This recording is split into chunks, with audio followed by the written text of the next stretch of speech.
Hey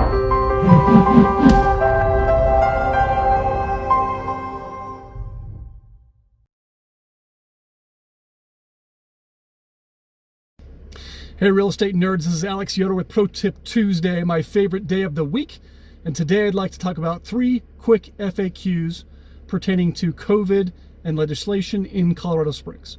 3 questions that I keep on getting because it is currently very confusing. The laws keep on changing, and if you're not doing this full time, it's really, really difficult to keep up. So I completely understand.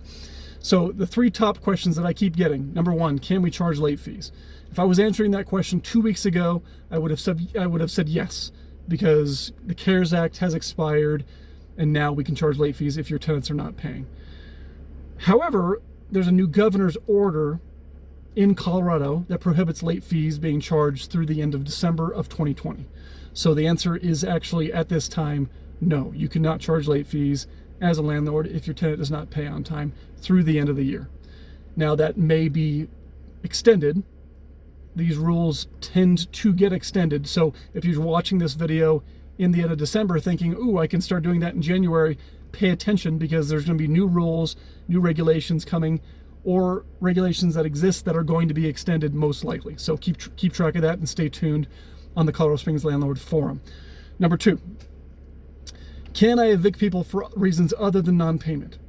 Can I evict people for reasons other than non-payment, other lease violations? The answer is yes-ish. And what I mean by that is, yes, you can still evict people for reasons other than non-payment.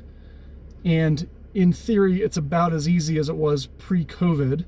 So kind of defaulting back to the standard notice periods and this kind of thing. But I say ish because trying to evict people, even pre-COVID, for reasons other than non-payment was always somewhat tricky, challenging, and problematic. So make sure that if you're doing that, that you get an attorney's advice.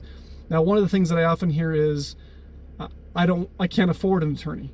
And so folks will go on Facebook and try to get legal advice, or through channels like this. If you are going to be going into a courthouse, spending money and spending your time, it is worth the $50 to $150 to get for an hour of an attorney's time to get advice. It is absolutely worth it. Scrounge and find a way to pay for it. That is the second thing. So the third question that I get is, if it's for reasons of non-payment, so this is the third question, reasons of non-payment, can I evict people in light of the CDC order, the eviction moratorium? The answer is yes, technically, but there are some major barriers and challenges in doing that right now when the CDC order expires. I did a video with one of my favorite attorneys, Ken Davidson, about 2 weeks ago, all about that. So go watch that video. It'll give you all kinds of information on the challenges and pitfalls. And then I also did a video on Cash for Keys, which you need to watch, that talks about alternatives to avoid those challenges and pitfalls, if at all possible.